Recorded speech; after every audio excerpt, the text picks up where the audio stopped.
అందరికీ నమస్కారం. నేను వీణా ఇసుకపట్ల అరవ శ్రీధర్ గురించి మాట్లాడదలుచుకున్నాను. నాకు రీసెంట్గా బెయిల్ మంజూరైంది, కండిషనల్ బెయిల్. దాంట్లో కండిషన్స్ పరంగా నాకు ఏదైతే బెయిల్ మంజూరైందో ఆ 2 కేసెస్ మీద నేను ఎటువంటి విధంగానూ మాట్లాడకూడదు. అది సోషల్ మీడియా ద్వారా కానీ, మీడియా ద్వారా కానీ, లేకపోతే డైరెక్ట్గా కానీ ఆ కేసెస్ గురించే నేను మాట్లాడకూడదు. సో నాకు బెయిల్ మంజూరైన కేసెస్ గురించి నేను అస్సలు మాట్లాడదలుచుకోలేదు. ఇప్పుడు ఎందుకు మాట్లాడుతున్నానంటే ఇది different, not related to case. ఏంటంటే నేను నా గురించి నా బాధని మీడియాకి వెల్లడించినప్పుడు, ఎక్స్పోజ్ అయినప్పుడు జనసేన అధినేత అయిన పవన్ కళ్యాణ్ గారు సహృదయంతో ఒక కమిటీ వేశారు అరవ శ్రీధర్ ఎమ్మెల్యే మీద. ఆ కమిటీ రిపోర్ట్ వచ్చేంత వరకు జనసేన పార్టీ కార్యక్రమాల్లో, ప్రోగ్రామ్స్లో పార్టిసిపేట్ చేయకూడదు అని చెప్పేసి ఆ లెటర్లో ఉంది.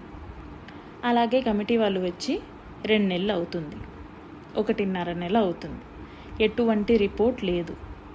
రిపోర్ట్ వచ్చేంత వరకు జనసేన పార్టీ ప్రోగ్రామ్స్కి శ్రీధర్ ఇన్వాల్వ్ అవ్వకూడదు, అటెండ్ అవ్వకూడదు అనేది ఆ పార్టీ అధినేత నిర్ణయించిన విషయం అందరికీ తెలిసింది. కాకపోతే ఈరోజు 20వ తారీఖు మార్చిన జనసేన ఎమ్మెల్యే అరవ శ్రీధర్ పార్టీ కండువాని ధరించి ప్రోగ్రామ్కి అటెండ్ అవ్వడం జరిగింది. ఆ ఫొటోస్ని బహిరంగంగా సోషల్ మీడియాలో అందరూ అప్లోడ్ చేయడం జరిగింది. అందరూ అనగా అరవ శ్రీధర్, ముక్క రూపానంద్ రెడ్డి, ముక్క వరలక్ష్మి, వీళ్ళందరూ అప్లోడ్ చేయడం జరిగింది. ఎలా అప్లోడ్ చేశారో అనేసి నేను క్వశ్చన్ చేస్తున్నాను.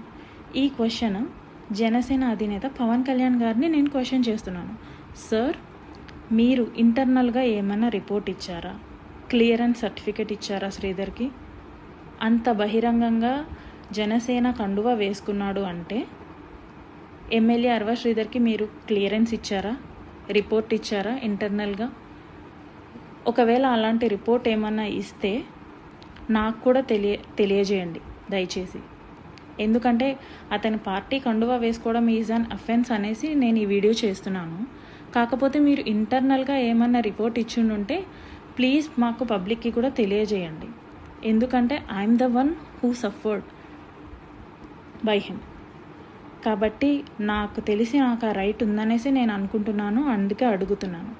లేదు, మీరు ఎటువంటి రిపోర్ట్ ఇవ్వకుండానే తను మీ కండువా వేసుకున్నాడు, మీ పార్టీ కండువా వేసుకున్నాడంటే పవన్ కళ్యాణ్ గారు, ఐఎమ్ క్లియరింగ్ యూ దట్ ఇప్పటిదాకా శ్రీధర్ దృష్టిలో నాకు మాత్రమే లెక్కలేదనుకున్నాను. ఇక నుంచి నేను అనుకోవాల్సి వస్తుంది శ్రీధర్ దృష్టిలో పవన్ కళ్యాణ్ అనే వ్యక్తికి కూడా లెక్క లేదు అనేసి. శ్రీధర్ పవన్ కళ్యాణ్ని కూడా వ్యతిరేకిస్తున్నాడు అనేసి, పవన్ కళ్యాణ్ గారు చెప్పింది కూడా వ్యతిరేకించి పార్టీ కండువా వేసుకున్నాడు, ప్రోగ్రామ్కి అటెండ్ అయ్యాడు అనేసి. అంటే దీని ఉద్దేశం కమిటీకి వాల్యూ లేదా? పవన్ కళ్యాణ్ గారికి వాల్యూ లేదా? అసలు జనసేన పార్టీకి వాల్యూ లేదా? ఒకవేళ మీరు ఏదైనా అఫీషియల్ లెటర్ కానీ ఇచ్చుంటే ప్లీజ్ అది పబ్లిక్కి కూడా చెప్పండి. ఎందుకంటే ఇది బహిర్గతమైన విషయం. అందుకనే నేను అడుగుతున్నాను, బాధితురాలుగా నేను మిమ్మల్ని అడుగుతున్నాను, ప్లీజ్ దీని గురించి చెప్పండి. అండ్ మీరు ఎటువంటి రిపోర్ట్ ఇవ్వకుండా, ఎటువంటి సజెషన్ కూడా ఎమ్మెల్యేకి ఇవ్వకుండా పార్టీ కండువా వేసుకుంటే మీరు ఎటువంటి చర్యలు తీసుకోదలుచుకున్నారు? మీ పార్టీ గైడ్లైన్స్ని, మీరు ఇచ్చిన లెటర్ని, మీరు ఇచ్చిన గైడ్లైన్స్ని వ్యతిరేకించినందుకు శ్రీధర్ మీద ఎటువంటి చర్యలు తీసుకోబోతున్నారు? ఇప్పటికే 1.5 నెల అయింది. మీ పార్టీ కమిటీ ఎటువంటి రిపోర్ట్ ఇవ్వబోతుంది? అది ఎటువంటి రిపోర్ట్ అయినా పర్వాలేదండి. ఎప్పుడు రిపోర్ట్ ఇవ్వబోతుంది? ఎటువంటి రిపోర్ట్ ఇవ్వబోతుంది?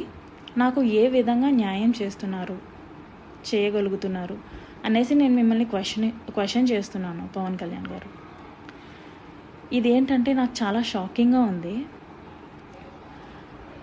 మీ పార్టీ గైడ్లైన్స్ ఇచ్చిన తర్వాత కూడా మీ ఎమ్మెల్యే మిమ్మల్ని లెక్క చేయకుండా పార్టీ కండువా ధరించటం గురించి మీకే వదిలేస్తున్నాను.